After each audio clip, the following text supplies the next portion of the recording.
Hey everyone, welcome back to another episode of Nintendo Fanboyz. And Steven is here. It feels like you haven't been here in forever. I don't remember the last time I was here, but I feel it was the previous Fanboyz, because I know you did the Canadian Gamers Alone, but I think I was here, and it wasn't it the video where we talked about that indie game, Messengers? I think that was it. Maybe I'm wrong. Oh, no, you're probably right. It just feels like I haven't spoken to my Steven in forever because you've been so quiet on texts and everything. It's, what's going on, man? I'm depressed. Having a hard time. Cheer up, goddammit. So, no, but what is going on? What's up? Like, it's been for real. It's been a little while. Yeah, I had 2 weeks off of work there, and I basically don't remember what I did. So I had a good time. I had a hockey tournament. Then my girlfriend went to Ottawa for a few days, so I was at home alone with the kids. So that was pretty fun. So I did not have much time, or I was busy all the time, so I didn't have any time not to even call you a monster most days, which usually I at least do once or twice a day. Yeah, exactly. And I only played one game during all that time and barely played it. It took me 17 hours to complete South Park: The Fractured Butthole. And basically during 3 weeks of time, I put in 17 hours into that game in 3 weeks. So I didn't play much. Didn't play anything else. So I haven't been into games lately that much. I think I'm on another gaming depression. Like we talked about this a few years ago in a podcast, and we just joked about calling it that. But just like anything I tried, just I could not get into it. And I did not have any motivation at all to play anything for some reason. So that's what it has been going on. Although I had a blast with South Park, I'd say it took me about 8 hours to actually get addicted to the game. But once you get those 8 hours out of the way, the last remaining 8 hours are just a blast to play. And just that game, just as ridiculous as the first one. It's not as good as the first one, and the magic is not there, but man, there are some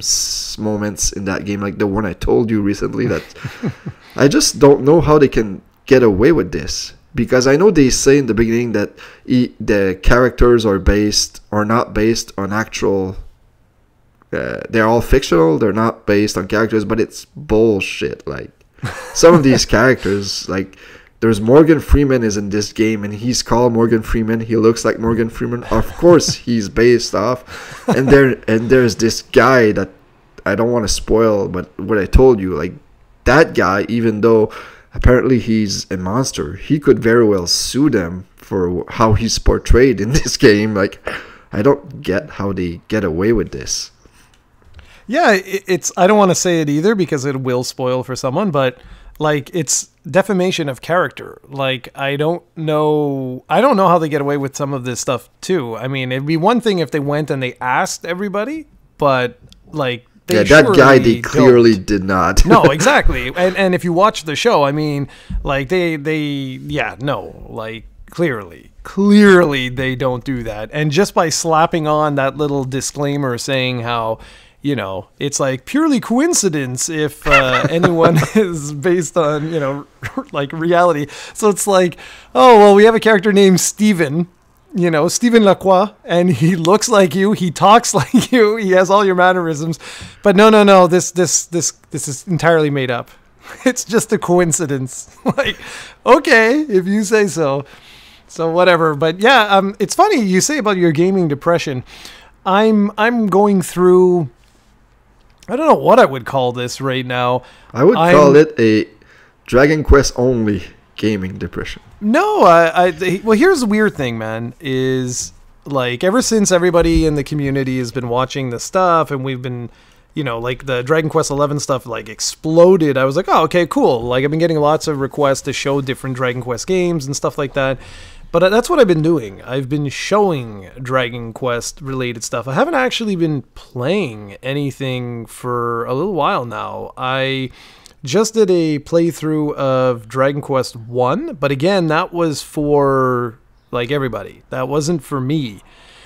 And it's because I don't know what this is right now. I'm going through a weird phase where work has reached almost its climax.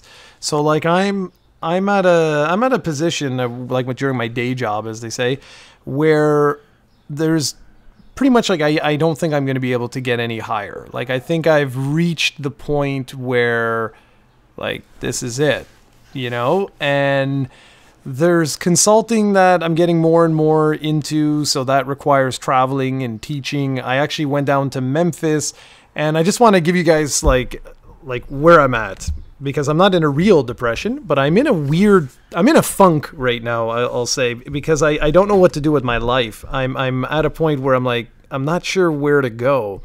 So I went down to Memphis, and there was a school that, it's not like a school, but it's basically like an intensive management course. The guys flew me down there, okay? They paid for business class flight down there. Both, like, so I had a connecting flight in Toronto and then down. They paid for all the food, the hotel, the whole thing, and they paid $250 an hour while you're there.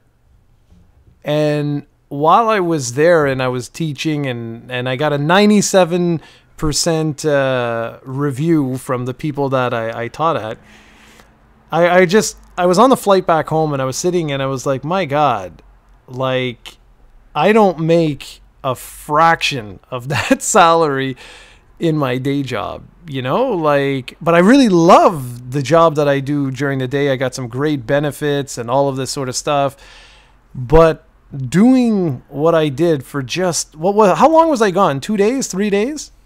Something like that. Like, do you realize how much money that is? And life is not about money, okay? That's the truth, and I am a believer in that, even though I know many people who think like I'm on drugs. But there is a time where you sort of sit back and you're like, you know, my whole life would be different with doing that kind of thing full time. And consulting is very similar in terms of like what you charge. And I don't know. I'm just like at a point where I'm thinking of doing my executive MBA. So I've been studying for the exam I have on June 6th. But I sit back and I'm like, who really cares about that? Like, if I'm getting paid $250 an hour to do something that I love, that makes people laugh, and I'm helping them like shape their institutions in, you know, for the better, making people's lives better. I don't know, man. I'm at a point where I've just like, I'm really analyzing everything right now. And this YouTube stuff, which is really interesting, this explosion of you know, popularity and comments and all this jazz has really like hit home for me. Like I feel very good right now with all the stuff that's happening with YouTube, and it's an amazing feeling, the building up all the community and just having like lots of even debates, arguments, I don't care, all of that has been awesome. So I haven't really played a damn thing. Like for Jared, I haven't played anything for me. I have 2 weeks off right now, and I took the 2 weeks off to study. But like I said, I'm at a point where I'm looking at like my career, my life, and like everything that's going on, and I'm like, I don't know where to go right now. But that's a whole other discussion. That seems very easy to me. You say you like the other thing, and it pays like crazy. So what's the debate here? To be honest. Well, the debate is that, like, I'll be honest, okay? I'm going to be completely honest. I've worked at this company for, gosh, like 20 years, basically. And I've developed unbelievable relationships. Like, the truth is that my friends... Here, you realize... Here, check this out. Watch how messed up this is. And this is... We're getting a little personal here, but whatever.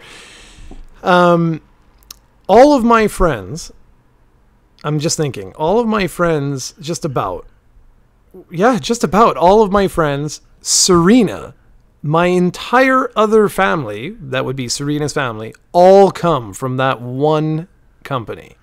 So like my whole life has literally revolved around that company since I left high school. Because I started there when I was in CEGEP or college or whatever you want to call it. And it's like, I don't know, it's hard to explain, but it's like part of me feels like I belong there now, you know, like I'm part of the institution. I have all these relationships with all these different people. I have total freedom to work on things that I want to work on. If the day goes by and I'm like, you know what, I just want to watch Netflix all day, I can actually do that. And I'm at like, so I don't know. That's the thing. That's the debate. Well, it seems that either way you're going to be happy, so. I'm looking at my cat. He's like, we'll see about that. We'll see about that. Okay, so all of that aside, we have a very, very good podcast for you guys today. I was delaying on purpose because Ahmed told me he was going to be 10 minutes, but he's a big liar. So I don't know when he's going to come. So we have 3 big things that you wanted to talk about today. And I just want to say I'm very happy that you're back. I'm very, very happy you're back, because doing this alone it's not that it's boring, but it's not the same. Like, it's not the same whatsoever. And I miss the interaction. So I'm going to let you go ahead and do your rant, because I think it's the most important thing. And I also think it's something that could get fleshed out in the coming days. So I really want you to go nuts.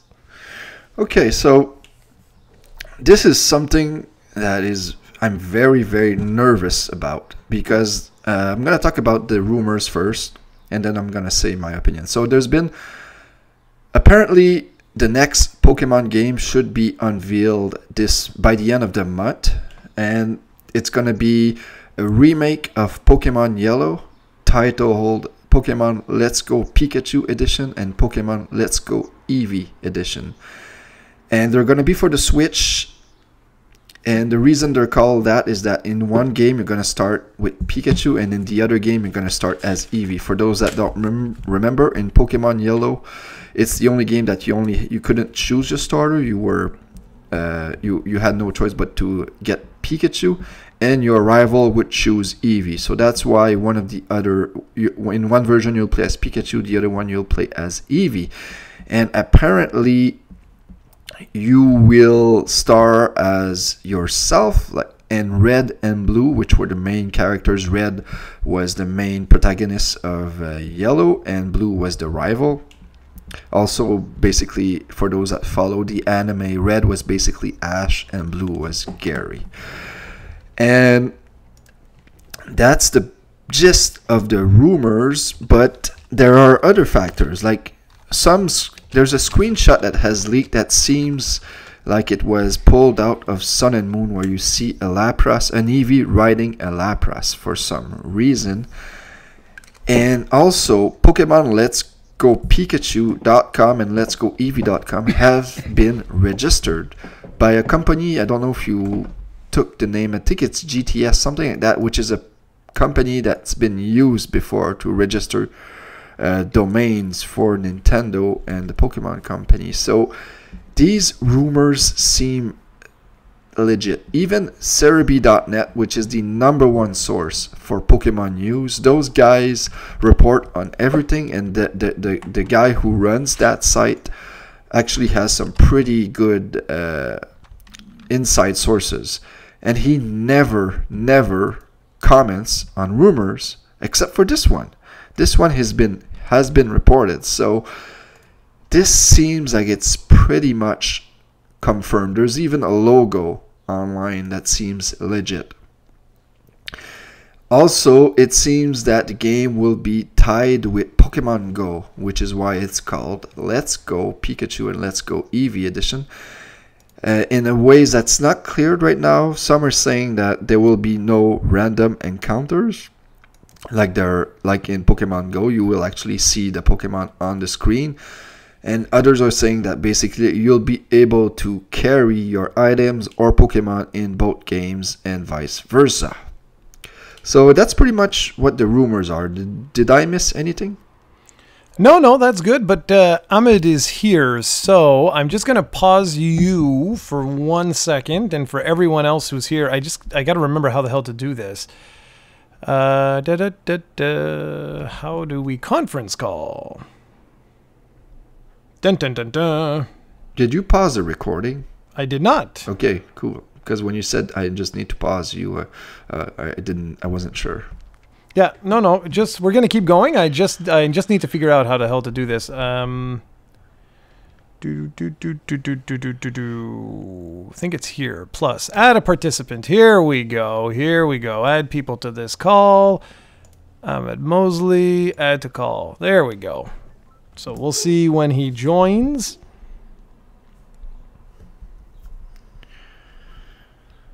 There we go.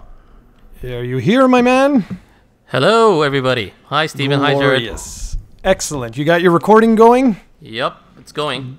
Perfect. Okay, so 15, this is cool. 40, 41 around.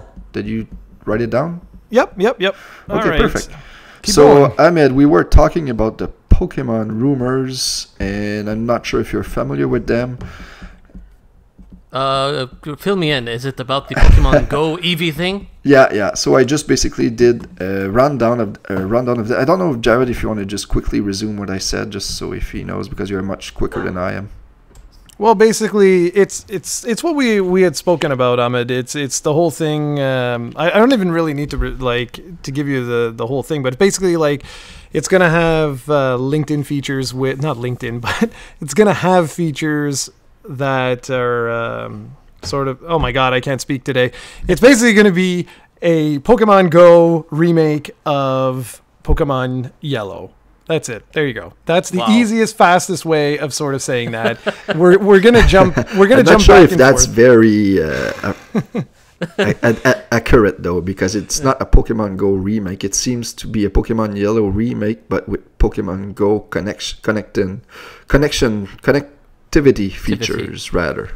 Perfect. You said it. There you go. You did a better job than I did. Because the main thing that we don't know is that what they're saying is that maybe there will be no random encounters, or maybe the items and Pokemon will be transferable between both versions of Pokemon Go. And the rumors now is for which console is this remake for?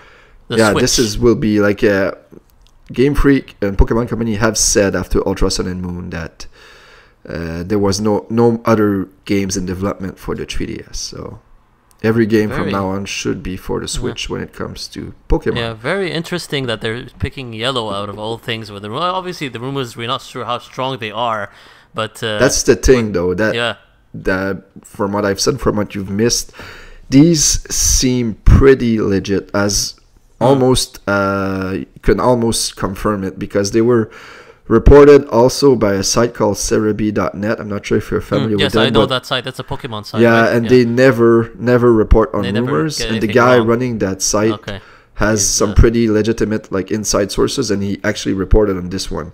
And it seems like the domain was also registered. So there's tons of factors that seems to point that this is legit. Yeah, well, there's a lot of things to wrap your head around, especially with the Go connectivity. That's very interesting. I don't know how they're going to work with the Niantic developers, like Japanese and Niantic are, I think, American or Canadian. I'm not quite sure where they're from, but it's interesting how they're going to work with them. Yeah. All right. So now that we've talked about that, I wanted to give my opinion on this, because like I said, I'm very fearful of this. I was. Mm-hmm. When I heard this, like, I thought this could not possibly be true, because I was one of the few that said that Pokemon, when Pokemon Stars and Eclipse was rumored for the Switch, I did not want to see that happen, because in the past there has never been a first Pokemon game on a system that has not been a new generation. Usually, from the Game Boy, we had Red, Blue, Yellow. It started with Red and Blue. The Game Boy Color basically started with Gold and Silver, although that's not really a new system. Game Boy Advance had Emerald, Ruby, and all that stuff. So basically, every system starts with a new generation. So I did not want the first Pokemon game on the Switch to be a remake or just a port of Pokemon Sun and Moon, and we did not see that. So I was glad when they announced Ultra Sun and Ultra Moon, but there was something that happened when Ultra Sun and Ultra Moon were announced, and there was a huge outcry. Everybody was pissed off, because this is like every time they announce a new 3DS game, people seem to get pissed off, and something happened that never happens with the Pokemon Company is that they actually went out of their way and announced at E3 that they were developing the next core Pokemon game for the Switch. They never do that. They usually, for better or for worse, stick to their guns and do not care about what the general population thinks. And in this case, obviously they were kind of fearful or affected by the outcry when Ultra Sun and Ultra Moon was announced for the 3DS. So, knowing this, let's take the Pokemon Go connectivity out of the equation for now. Just knowing that the first Pokemon game for the Switch is a Pokemon Yellow remake doesn't really appeal to me.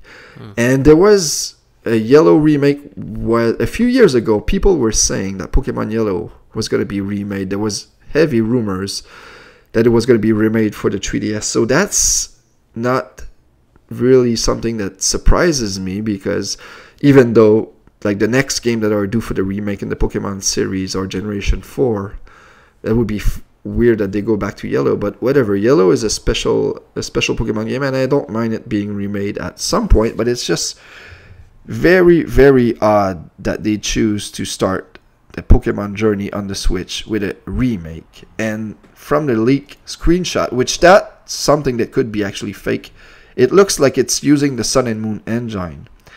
Now, it would make sense, kind of, because like if you've played Sun and Moon, you know that there are heavy Kanto reference going there. So it's possible that this just picks off after Sun and Moon, and it's not really a Yellow remake, but it takes place in Kanto. That could be all that it is. So that's my first thought. Before we go into the Pokemon Go connectivity implication, I just want to let Jared a chance to speak, since he's been for the past few years a big fan of Pokemon, and I just want to hear his thoughts on the possibility of having a Pokemon Yellow remake on the Switch.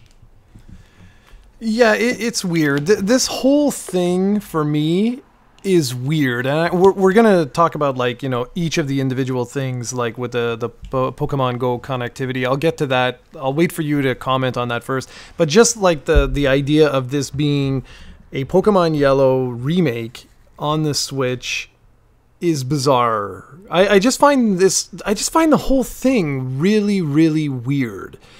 They have like a formula that they follow that isn't really broken. And this, I think, is my biggest like WTF, if I'm going to be honest.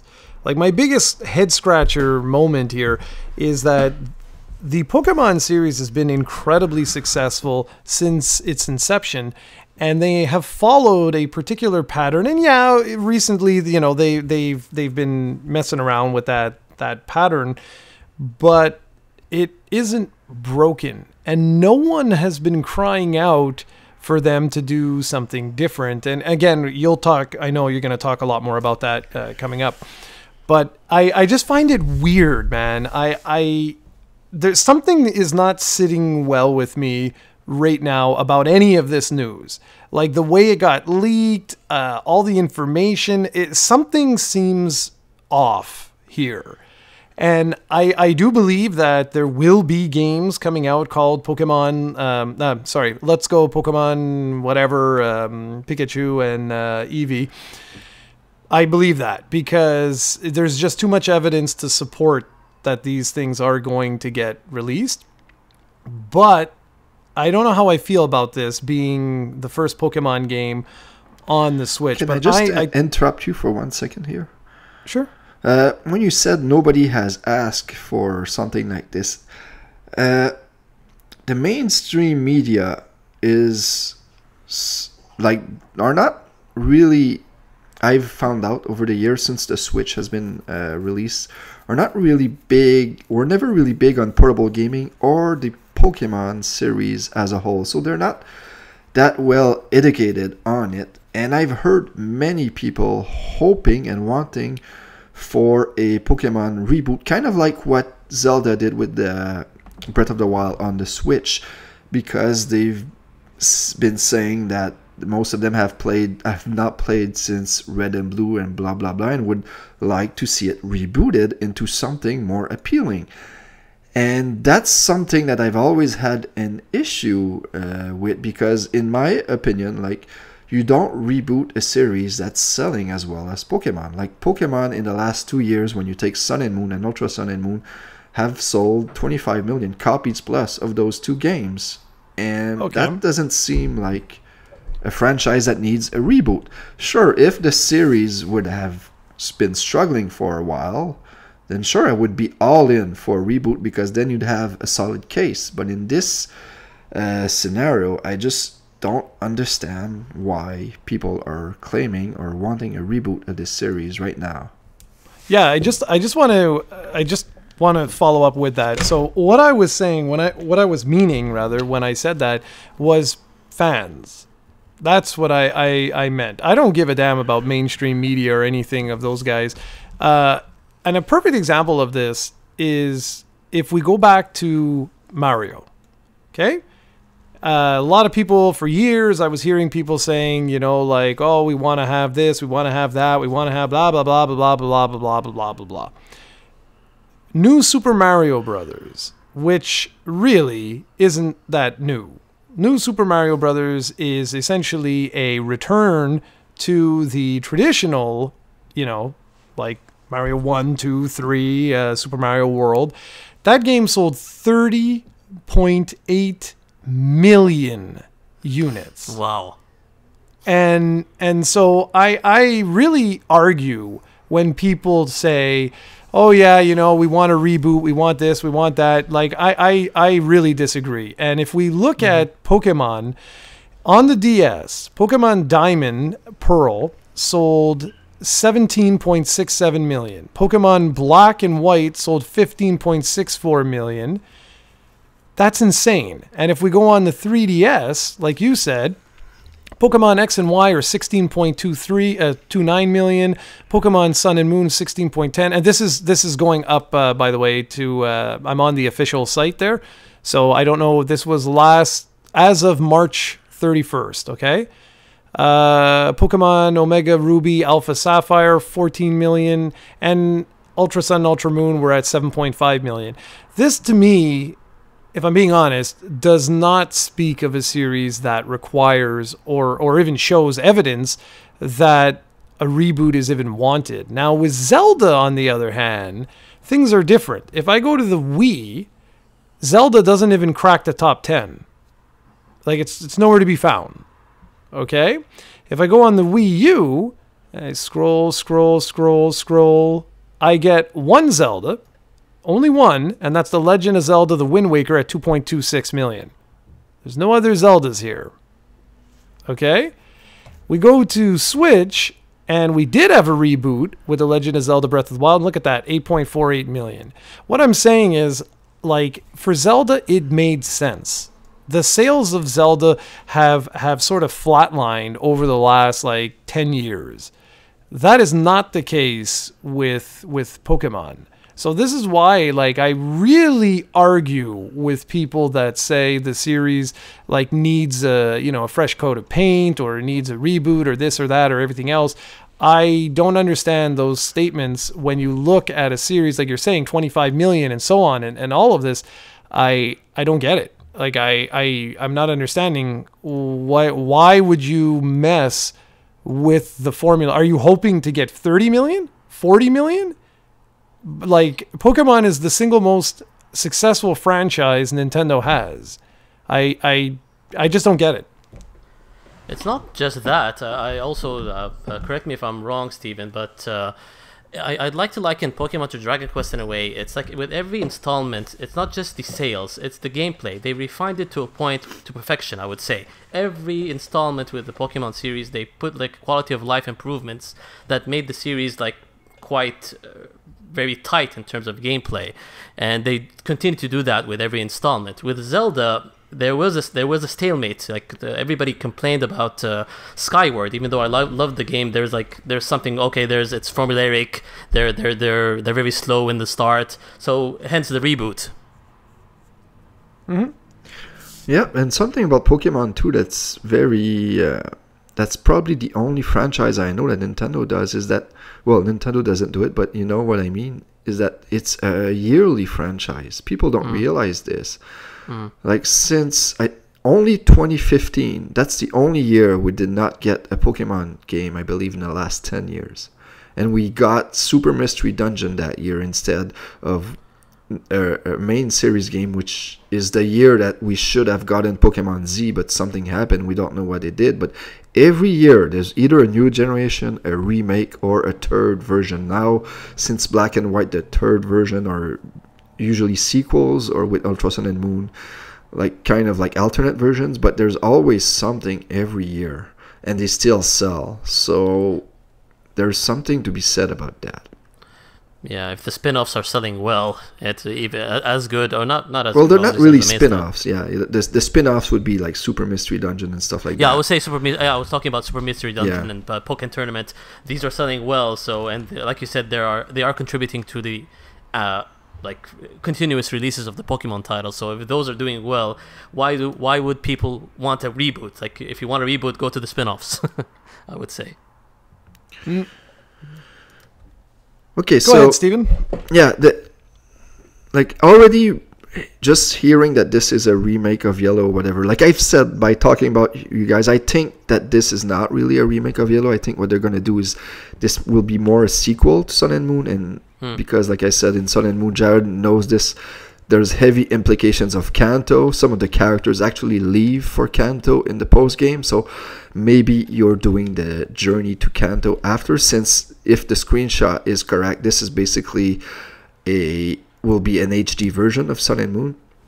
Anyway, that alone is cool, but like I said, I've always had the new Pokemon game on a new system has always been a new generation, so right there, for me, that's not a good beginning. But when I heard about the Pokemon Go implications, and that's when I feared that this is completely gonna eventually destroy my franchise, because Pokemon Go, even if I like it or not, has been a massive success. And even with all like the millions and millions of sales that this series has, it doesn't even come close to the amount of money Niantic has been making with Pokemon Go since its release. So maybe they're thinking, I don't know why, because clearly the reason Pokemon Go is so successful is because it's on a machine that over 1 billion people have. That's the only reason. And I hope they do not try to drastically change this series. Like, this series is successful for a reason. I don't like, even the random encounters for me is blasphemy. Like, I want those things, and people are saying that, well, it would be fun to see what Pokemon you're encountering, and I disagree. Like, part of the mystery when you go in a patch of grass and you're looking for a rare Pokemon, or you're looking for a shiny Pokemon, like, the mystery of not knowing, seeing that black screen and then seeing that Pokemon you just spent an hour looking for pop on screen is just a magical feeling that wouldn't be possible if you would just see what you're going to face right on the screen there. And like, the biggest thing that I hope they don't change is the battle system. If they change the battle system, like, I don't know, I'll be gone. Like, this, for me, this is my favorite franchise. This is one of the major stress relief out of my life. Like, everybody plays game for a different reason. Pokemon is the thing I look forward every year, and it's the thing that I can spend hundreds and hundreds of hours into just wasting time, and I don't want it to see away. Like I said, if this series bombs and for some reason stops selling, then you can do whatever you want with this franchise, but please don't ruin it now, especially with the Switch, with all the potential, all the sales the Switch is having. Like, this could blast the Switch to another dimension. Like, this will sell that many more Switches, if that's even possible. So I'm very, very skeptical on this, very fearful of this, and I'm nervous. Rightfully so, Steven. You have the right to be nervous, obviously, because if Game Freak are going to follow the money trail that Niantic set, it's going to be like you said, like these drastic changes are not going to sit well with fans. And if let's say this worst case scenario happens, I think it's going to a lot of people are going to be very, very upset, and this will affect and I'll tell Game Freak that we don't want this. The fans don't want this. Exactly, it really reminds me of what happened with Dragon Quest IX when we thought of making it real time with the battle systems, and everybody like went crazy, and they didn't do that anymore. Yeah, Ahmed, you really nailed it. You said it twice now, but you really nailed this. One of the reasons why I like Pokemon as a series now, and forget about all the past and stuff like that. Like, I was foolish, and I admit I was wrong. But now, going back and having played a good chunk of them, the reason why I like this series so much, and this is funny, is because it is Dragon Quest. Like, you really nailed it. It shares so much in common with that series that I also love. And that is, the more it changes, the more it stays the same. So, like you said, they refine. They introduce new gameplay elements. They focus on story and so on and so forth. But the things that make Pokemon remain throughout. And the things that make Dragon Quest remain throughout. People lost their minds when Dragon Quest VIII was announced that it was going to be in 3D. People lost it. Yeah. People lost their minds when Dragon Quest IX was announced, and they were like, the very first info that we got made it appear that it was going to be real time. And then the developers were like, well, we're messing around with that idea. And in Famitsu, it was like 98% of the people that were polled were like, nope, we want traditional turn-based combat.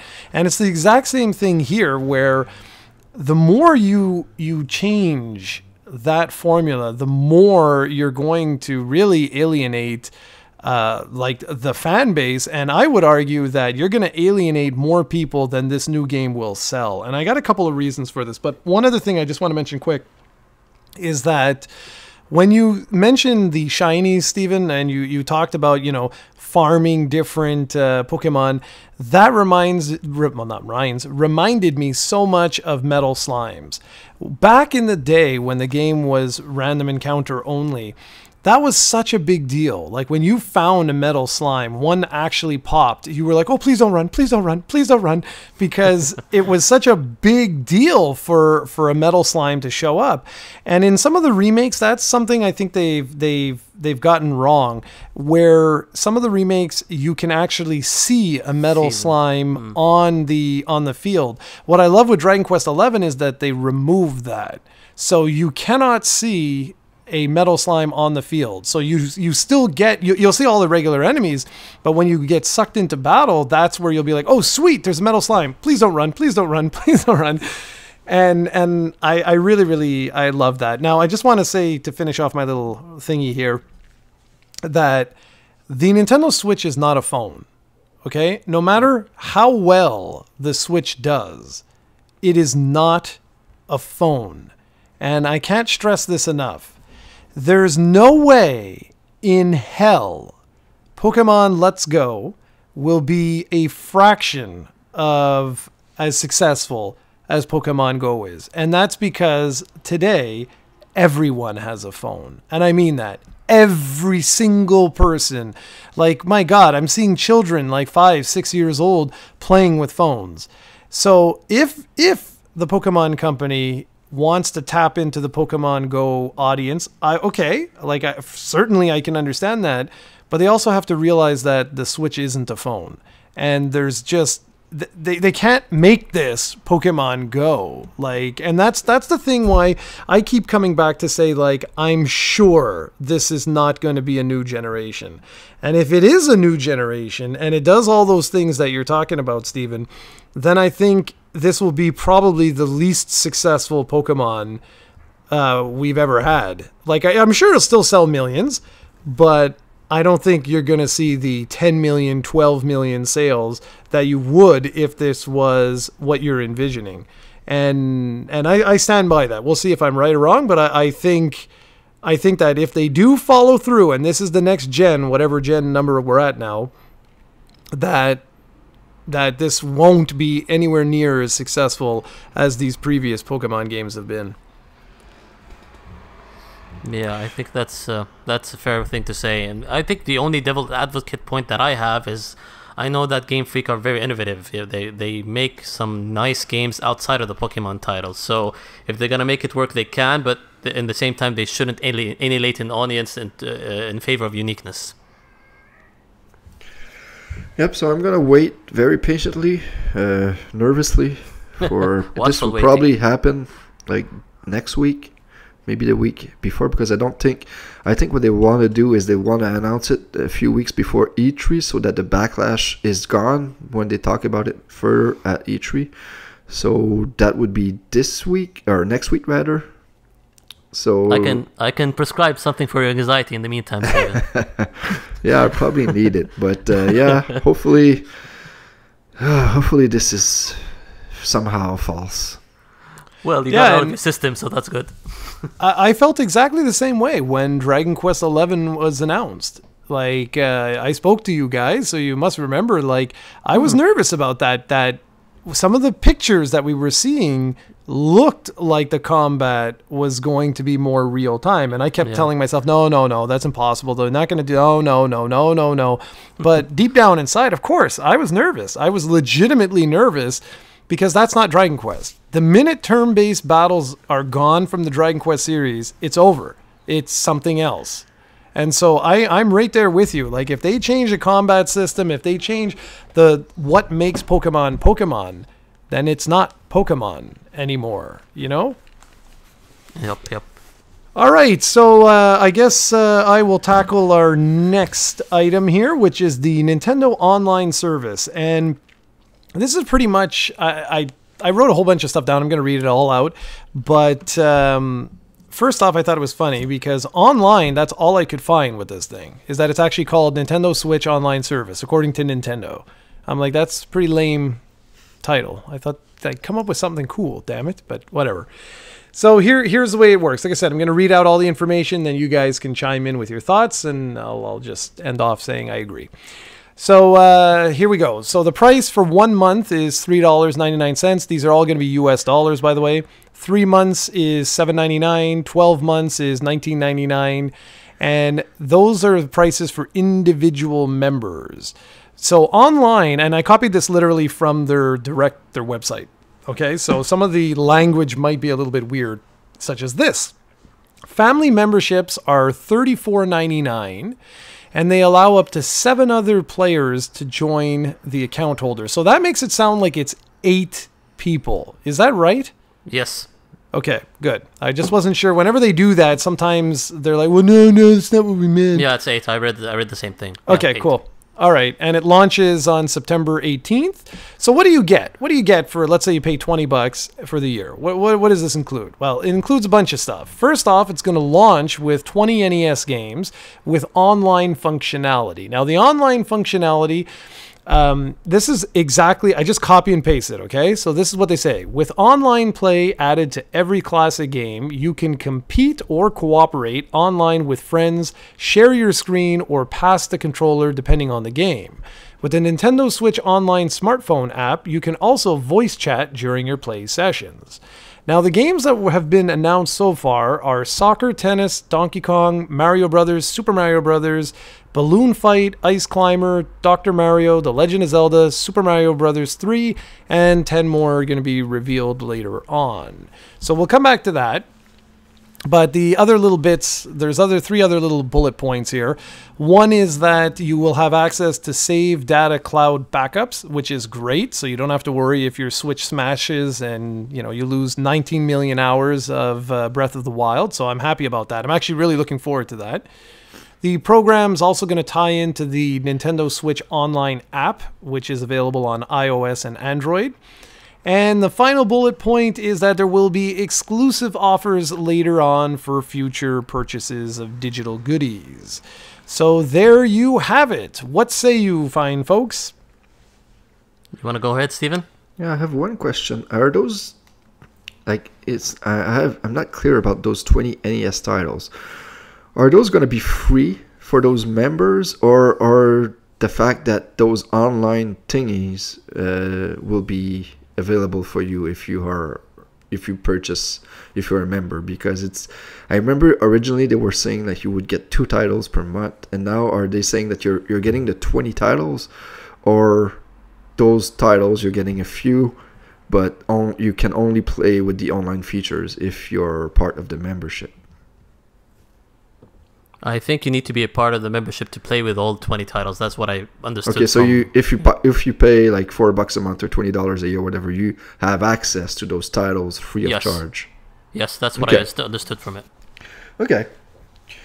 Well, for me, this is honestly a pretty good deal if you think about it. Like $20 a year to play online games is far cheaper than what the competition offers.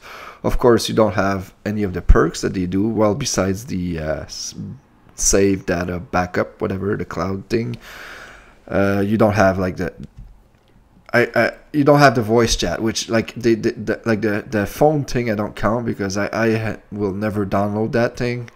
Like it's crap. If I want to talk to you guys while I play Switch stuff, I'll probably go on Skype or something, because that's a lot more simple than what they're offering. But still, for $20 a year, just those 20 NES games, even without the online functionality, is a pretty good deal. So I'm satisfied with this, honestly. Is that Jared or Ahmed? No, it's me. It's me. It's fine. Go ahead, guys. It's all good. All right. So yeah, that's pretty much it. I thought that this is a pretty good deal for what you're getting. For me, Steven, I'm going to be the devil advocate once again. And the only 2 things that I like, my opinions have been changing up and down ever since this announcement. I'm going to, in summary, I feel disappointed, but I'm going to be cautiously waiting for how are they going to expand on the service, and what are they going to be talking about. Because there's a lot of things that made me think that, wow, this is really, I don't know, poorly made. It's an afterthought. Ever since the Switch has been announced, the online has been an afterthought. Nintendo's stance on online has always been an afterthought, and it's I don't know, they're not evolving. The only thing that that they should be innovating on, they're not really innovating on. The good things about it is just the price, and yay, it's here. That's the only 2 positives I could think of. The NES titles, while this would have been awesome if they had this feature 10 years ago, like on the Wii. Everybody would have lauded it. But now, it's like, I would say it's 10 years too late, man. It's like, they're NES titles. Like, the only way that I would see value is when they move on to where the meat is, the Super Nintendo, because the NES titles are really simple. Like, it's a novelty. I'm gonna be playing that. Like, I'm gonna use it with Jared and you maybe for a week, and then okay, that was nice, and that's it. I don't feel that it's something that's gonna keep me hooked, even if they release more, because NES titles, I love them. I'm nostalgic towards them, but they're really simple by today's standards. It's when the Super Nintendo, if they ever think of doing online connectivity with the Super Nintendo, is where people are gonna have a lot of fun. But hey, how long is that going to take? Is it going to take months, years? I have no idea what their plans are. They've been releasing these things in trickle. Like, I don't know, every week they release 2 titles. It's going to be very redundant and boring. The one thing that Nintendo had, and they squandered it compared to the competition, was the Virtual Console. They had the leg up on that with the Wii, with the Wii U. They were ahead. That's the only thing. And they squandered it by saying, hey, we're not going to do it anymore, or we're going to rebrand it in a different way. People want, like, on-demand games. It's just ROMs, like, at the end. Like, it's free money for them if they release this on, like, release their catalog. And they should have innovated on the Virtual Console and saw what Xbox did with their Xbox Game Pass thing, like Netflix. That's what people want. The evolution of Virtual Console is Netflix, like Nintendo Netflix. Like, they make a $10 a month subscription, and they put all the, like, a lot of, like, Virtual Console titles from the NES, the Super Nintendo, the 64. They just swarm it in all in one go, and then they add the online play bit by bit. It's not no rush for them. Like, I want to play, for example, Secret of Mana online with I never played it, but it would be cool to play with 3 players. But we're not gonna get that feature, and it's sad that you see the modding scene, like what people are doing with the current ROMs and the pirates and the hacks and whatnot. They already have Super Nintendo Online. You could do that now. It just takes a while to manage. And the big thing that's coming out now is Super Mario 64. Everybody's playing that online with the new ROM hacks, and everybody's like, they're playing battle mode and they're competing against each other simultaneously in Super Mario 64's levels intact. And everybody's having a lot of fun with that. Like, they should have capitalized on this. It's just like, I would say it's in summary, it's an afterthought and it's disappointing. And again, with the current titles, like for example Mario Kart 8 and all these, are they gonna add like patches so we could use it with the online app that they're touting, or is just Splatoon 2? Because so far that app is just good for Splatoon 2. Nothing else is using it. And surprisingly, they didn't even advertise Smash Brothers with this service. They did put Mario Tennis Aces, but they didn't put Smash Brothers. So I don't know what's going on. And finally, the third-party online games, they're not advertised as well with the online app or with the service. Like they sort of vaguely said that not all games online require you to be a member of the Nintendo Online. Some of them do, some of them don't. But again, it's very vague, and they should have like brought in, like, for example, Doom and advertised that. But it's unfortunate. Like, I don't know what they're gonna announce in E3, but so far it seems like disappointing, and I'm just gonna wait until what they say. And that's my rant. Okay, I'm just gonna quickly, just a counterpoint quickly, because you mentioned Game Pass, and I've been very clear in the past that I really want Nintendo to do a Netflix-style virtual console, and I think it's happening. But I just want to say that Game Pass, you're comparing kind of apples and oranges, because Xbox Live with Gold is what this is. You should compare this to, because Game Pass is a separate entity. Yes, it is. This is kind of like PlayStation Pro and PlayStation Now. I believe that this is their online service if you want to play online games and stuff like that. $20 a year, I think, is a very good deal. And I hope that eventually they will introduce their PlayStation Now or their Game Pass with Netflix style virtual console. Because like you said, this is the one advantage, the one leg up they have on the competition. But if they never do that, if they never introduce some kind of Netflix style virtual console, then yeah, I'll agree with you. But I just think this is not necessarily the same thing as Game Pass, because then you'd have to compare this to Xbox Live with Gold, which is $60 or $50 a year. Well, true. Yeah, you're right about that. Maybe the only thing that made me think about Game Pass is because they're adding like 20 NES titles, and they're gonna add more. Yeah, but that's what made me think said, of that. But it's not.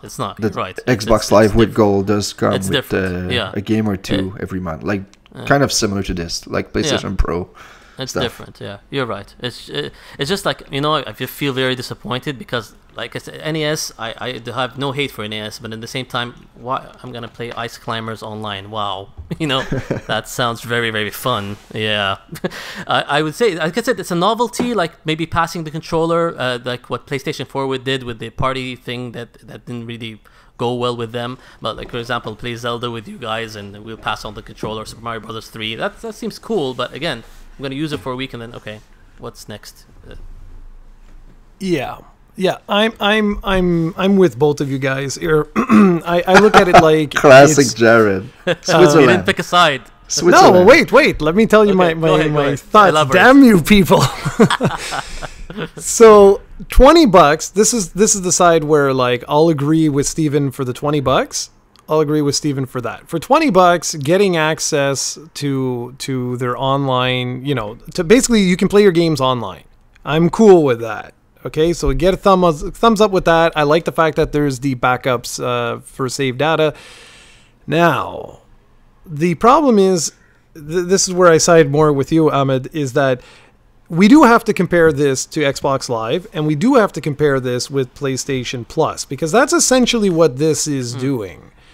And it comes up short in both regards, but it has one up in another feature. So let's get this out of the way right away. So the one up is the price. It's cheap. No one can argue with that. However, it falls apart in literally every other way. Because, like, for the backups of your game data, there is free ways of doing that on the PlayStation 4 and on the Xbox One. And the 3DS as well. Yeah, exactly. Here, there is no way of backing up, so you're forced to pay money. So that I'm not a big fan of. The Xbox One and the PlayStation 4 both allow voice chat, and with part of their subscription or whatever. So, okay, granted, yes, like I said, the price here is lower, and it is a portable system. But seriously, I don't know anyone, and I've looked online, I don't know anyone that is actually a fan of the online app for voice chat. It's ridiculous. It's totally absurd that you cannot do that from the Switch itself. I don't care what anyone says. It's just ridiculous. And so right there, that's a huge knock. Like, for me, it's a huge knock. And this is where I'm with you, Ahmed, is that I look at this like this is a complete afterthought for the system. It's basically you're paying $20 to play online, period. Voice chat doesn't really exist because not all games support the online app. Only select games do. So you're paying $20 just for the three of us to play a game together. And yes, we get to play our save data backup stuff. Now, the only saving grace I have to this, okay, is if I don't look at it as an Xbox Live or a PlayStation Plus sort of competitor. If I don't look at it like that, and I look at it as, what if this is the beginning of your Netflix style sort of, whatever, platform? What if it's $20 a year to gain access to 20 NES games now, just now, but in the future it will be SNES games and a few other things? Or I doubt they're going to do this, of course. I'm just trying to play devil's advocate to myself. I'm trying to find a reason to be hyped for this and not just be like, okay, well, here's $20 and I'll play online and that's the end of it. Because right now that's where I'm at. I'm like, I'm never going to use any of these other features. When I play The Legend of Zelda, I'm not going to pass the controller. You know what I mean? Like, I'm not going to do any of that crap. I agree that multiplayer in some of these games could be okay, but I agree with you that they're just way too simplistic. You start to add some of those types of features into, like you said, Secret of Mana, or what if, like, Chrono Trigger, another player could join in and play while you get in battles or something like that. That I think would be more interesting. So I'm kind of wondering if this is Nintendo's way of testing to see, like, will people even play these NES games, or is this just like, whatever, here guys, take this and shut up? Because it just, like, I've always said that if Nintendo was going to make a Netflix-like subscription, they would charge like $80 a month, because that's just them. They always overprice everything. So I look at it like $20 a year for 20 NES games. That actually seems about right. That seems about in line with what they would actually charge for something like this. So anyways, that's it. That's my thoughts. So I'm leaning much more towards the, like, this is disappointing, but for $20, if I have to pay $20 to just play online, fine, so be it. If I actually want to play any of these games online.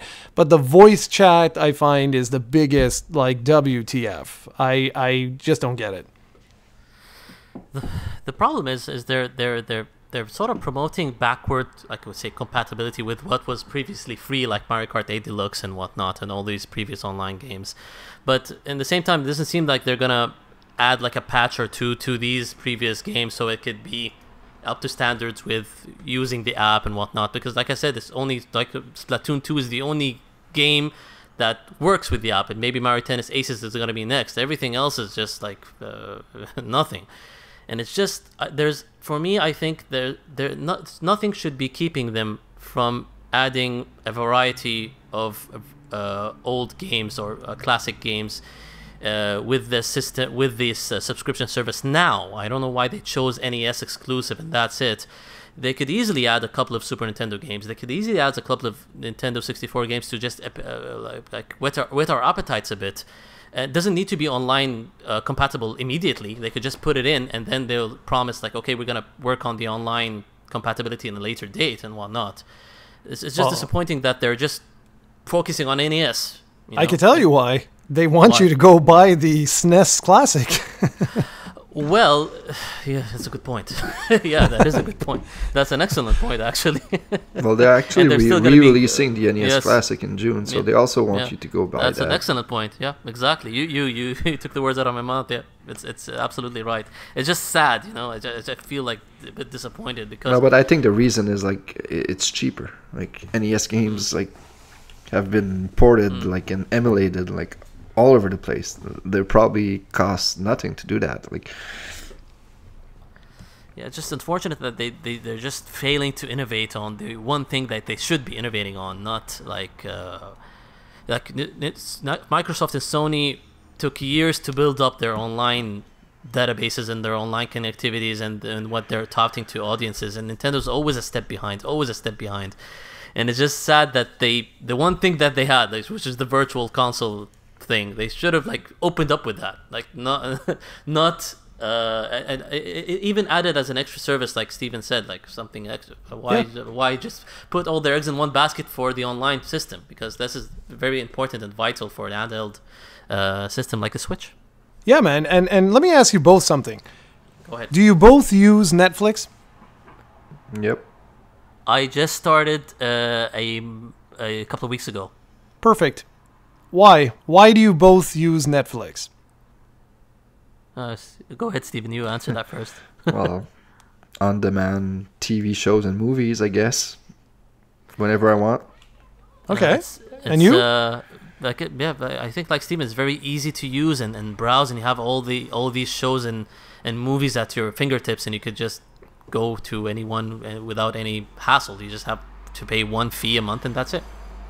Exactly. And I think right now, honestly, Nintendo, if they followed that, if they took what they had established for their own, forget about third parties for right now, because Netflix right now is going through like a renaissance where they're creating their own content to basically do what I'm about to tell you. So they're preparing for exactly what I'm about to say. Nintendo controls, I don't think anyone could argue, they control the most important backlog of video games in existence. And no one can take that away from them. They own it. It's theirs. That's exactly what Netflix is trying to do right now. Create content that is theirs, that will be theirs for the end of time. So that when you guys, and myself included in that, it's the exact same reason for me, when we all say like, oh, well, we just want to have easy access and this and that. Well, what happens when there's 32 Netflixes, one for every single one of these companies? Well, you're going to stick with the one that you know the best, and also the one that provides you with the content that you love. And with Nintendo, I've been saying this for a long time now, where if they were to create a platform like that, their systems moving forward would continue to sell regardless of what new stuff would be on that system, because they could very much do what Netflix has done, except retain that exclusivity for their own hardware for now. And then in the future, when a young CEO gets in there and realizes, hey, if we release this app on PC and on every other, device known to man, we can make billions.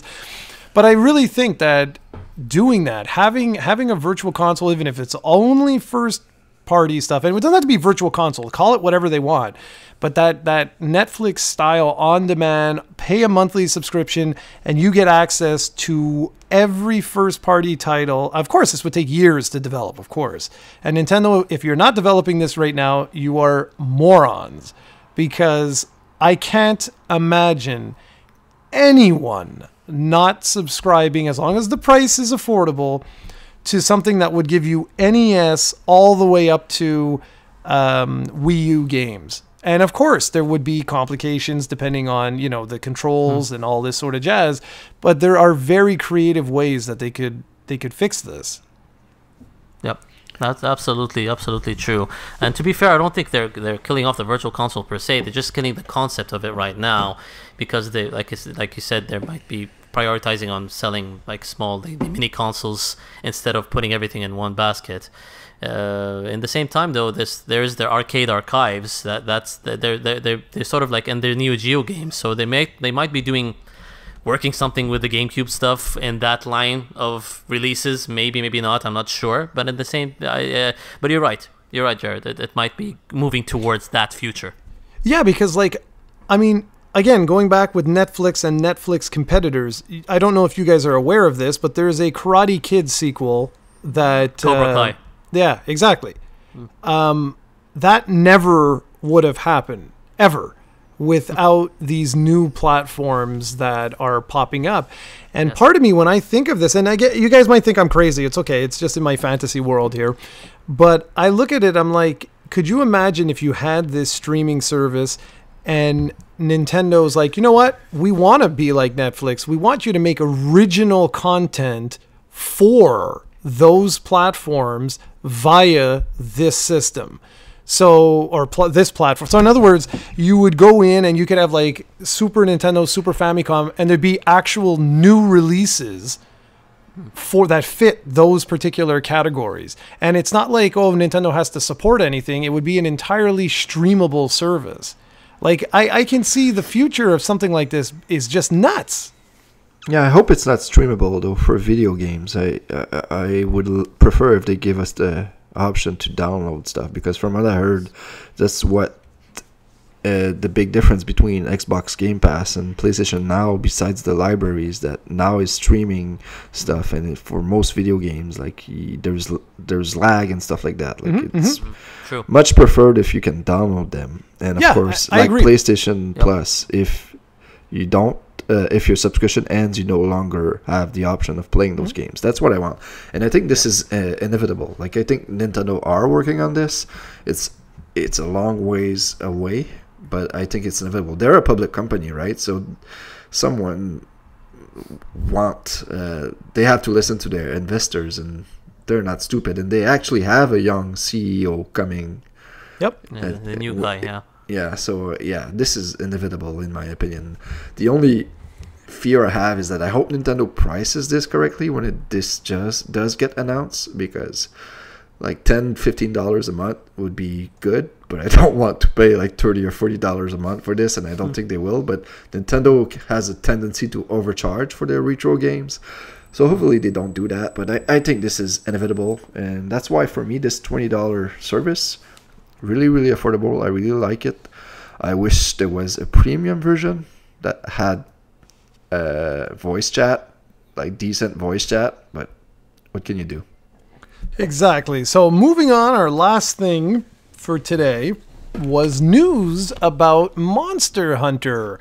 And this was, I'm not going to lie, this was very, very surprising to me.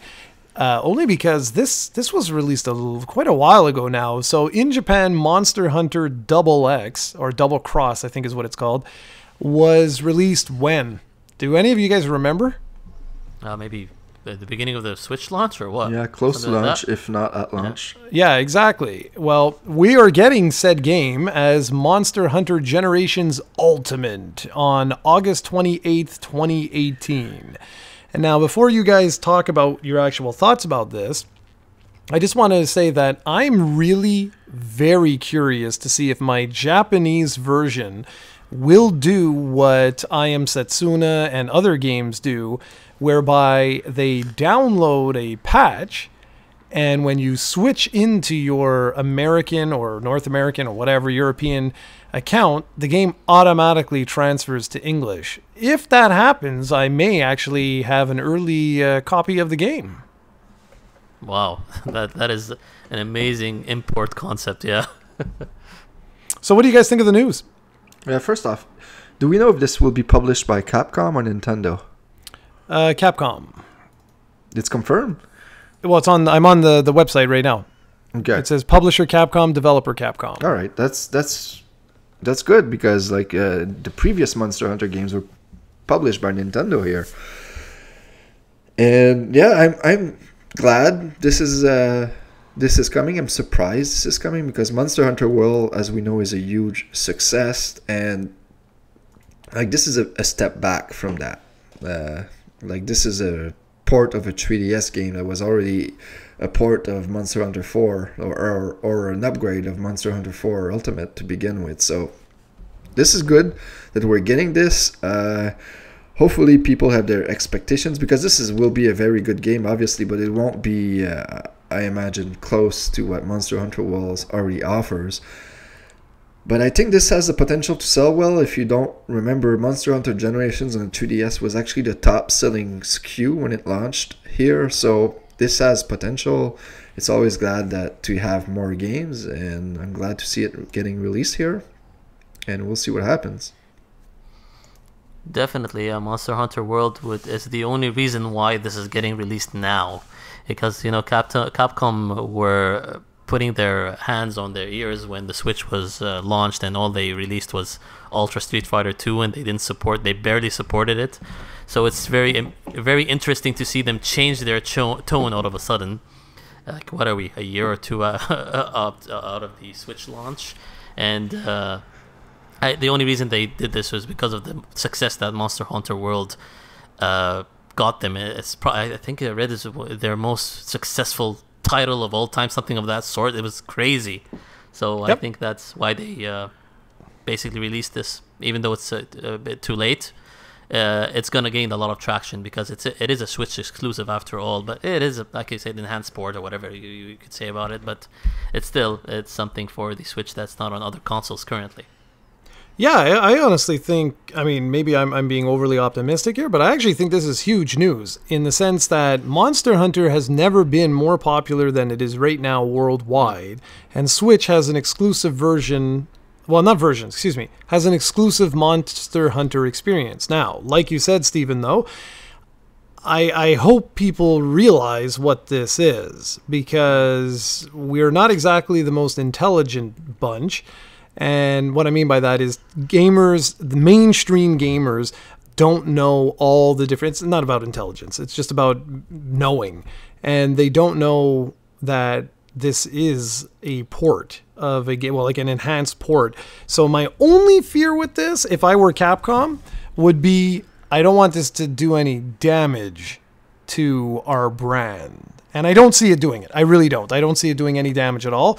But it's just that if someone comes off of Monster Hunter World and goes back into this, it is definitely a step backwards in a lot of different ways. That doesn't mean it's a bad game, not at all. It's just that it is not the evolution that Monster Hunter World was. So that's it. But now, to you guys, this is really big news because of what I just said. This is like a series that has just exploded worldwide, not just in Japan for once. And like you said, Ahmed, it's the single most highest selling, it's the single highest selling video game Capcom has ever released is Monster Hunter World. And now you are releasing another in that franchise exclusively for Switch. So that is huge news. I don't believe Capcom when they say that, though. Unless they count each different SKU of Street Fighter 2 as separate entities, there's no way this outsold Street Fighter 2. Oh, for sure they do. That's why. Yeah, for sure. Well, Street Fighter, let me see. I'll tell you in a second. Street Fighter 2 lifetime sales. Let's see. Yeah, this should be interesting to see. Yeah, but no, definitely that's what it is. Like, there's no question about that. Yeah, so Street Fighter 2... Oh, I'd have to do it manually. Basically, it's because the way they've done it is Street Fighter has sold 46 million units. As a franchise? Yeah, as a franchise, so that doesn't help. That's not Street Fighter 2. Yeah. Oh, no, wait a minute. Let's see, Street Fighter 2... well, okay, Street Fighter 2 sold 6.3 million on the Super Nintendo. That's the original, okay. Yeah, and they said that was their highest selling product of all time. And now this one is... well, how much did it sell again? That's what I'm looking. That's what I'm looking. Was it 10? Something like that. 7.5 as of March 5th. Yeah, but that's between the Xbox One and PS4 version. Yeah. So why do they only count the SNES version of Street Fighter 2? Because that's just the way they did it. They don't count. I believe this is just clever PR marketing because it looks like it looks cool when you say, "Wow, a company that has been around for 40 years just released a game and it's their biggest selling franchise game of all time." Like I'm not saying that I'm not taking any credit away from Monster Hunter Worlds. I just don't believe them when they say that. Okay, well, I'm looking at their this is an old article I'm reading from 2008. Just to be fair, right? Resident Evil 2 was 4.96, was only the PlayStation version. The only time that they counted multiple like SKUs was Devil May Cry 4. They put PS3, Xbox 360 at 2.3 million. So it's not that rare. They actually have done this a few times. And here's what's really funny. Their number one selling game was Street Fighter 2 The World Warrior on the Super Nintendo, sold 6.3 million. And their number 3 was Street Fighter 2 Turbo Super Nintendo at 4.1. Okay. Yeah, like if you count all Street Fighter 2 SKUs, like that's their best selling game. Definitely. Yeah. And I think something changed with how they report best selling games right now. Now, sort of, long ago they used to have the SKUs separately, and now they count the PS4 and the Xbox One as one entity basically. Except when it comes to Pokemon. That's why I always hate. That's something that grinds my gears with NPD, is that they put all these, like, if you release a game on the Xbox 360, the Xbox One, the Vectrex, the PS4, everything, they'll count as one. But if you call a game Pokemon X and Pokemon Y, both of those games will be separate on the NPD for some reason. You're and right. That pisses me off. But anyway. And they did the same thing with Smash Brothers on Wii U. They separated Smash Brothers on Wii U and Smash Brothers on 3DS sales. Which they should have done, those were released at separate dates. No, right? I agree with, but still, if you release a game on the PS4 and the Xbox One and the 3DS and whatever, don't count them all. But whatever, that's just one of my pet peeves. You're right. You have a right to be annoyed, actually. Now when you're putting it into perspective.